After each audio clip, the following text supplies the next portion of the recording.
Hello, today we're going to talk again about coding short A and short I words. So let's go back to our phonics notebook, and we should have had this written in our notebook from yesterday, and that remember that short vowels are coded with a breve. We did cat and sit, and you should have practiced with at least 4 to 5 other words from yesterday. If you haven't done that, go ahead and do those words. And then we're going to put another entry in for today, August 25th, 2020. And we're going to practice coding these short A and short I words. So the first word we have is as.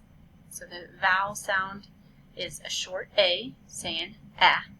And so we're going to put the breve above the A, because it makes the short vowel sound.